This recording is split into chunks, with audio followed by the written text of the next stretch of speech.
Meanwhile at the castle, I'm Queen Deborah. I'm Queen Emily. And we are queens of our castles, keeping the domestic arts alive. We love being mothers, we love raising and homeschooling our families, and we are bringing it all together in our castles, our own little places in the world where we serve our families and communities. One friend, one knitted sock, and one taco at a time. Or two. Or three. If you've been with us for a while, you already know how deeply committed we are to spreading love and light in the world. It would be remiss of us to proceed without a brief statement, which we are reading for clarity beforehand, about the issues that are facing our community and in our world. We are passionate about inclusiveness, kindness, connection, and reaching out to others, especially when those others have been lonely, hurt, or forgotten. We're both heavily involved in our community and in our church, and we strive to live what we proclaim. We support organizations that give thoughtful, truly needed aid all over the world in refugee camps, places that have faced natural disasters, and the diseases and lack of access to education that often comes with war and with poverty. And we try to do the same things at home in our own communities.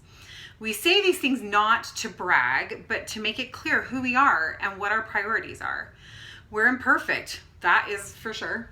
We're both very imperfect, but we really do try to make the world a better place in whichever way that we can, regardless of our differences that we might have with other people. So recently we've had to both take a serious step back from our social media for our own purposes and for mental health. It's become an unsafe place for so many. We are dismayed at the methods that are being used in the name of acceptance that look and feel much more like tearing down of others.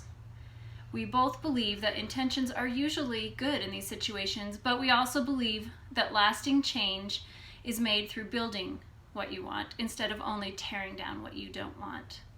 Call-out culture, public shaming, threats, intimidation, and finger-pointing never change hearts or attitudes. They just create chasms between us.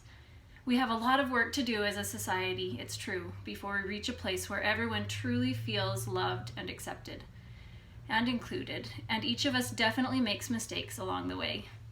How do we heal and fix that? Two ways are both done one-on-one, not en masse. So first we seek to understand and then to be understood. So often when somebody does something that's cruel or seemingly heartless, it's coming from a place of their own wounds. And if we learn where they're coming from and we learn their story, often it takes all the sting out of the mistake and allows connection rather than hurt.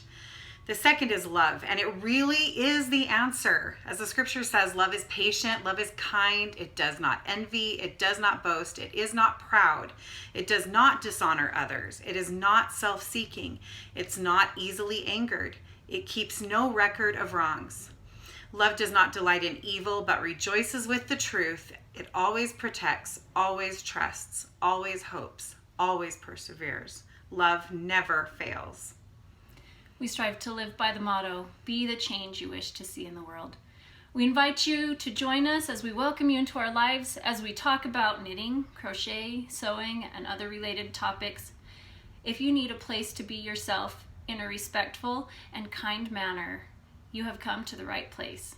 Have a seat, grab a project, and visit with us for a while.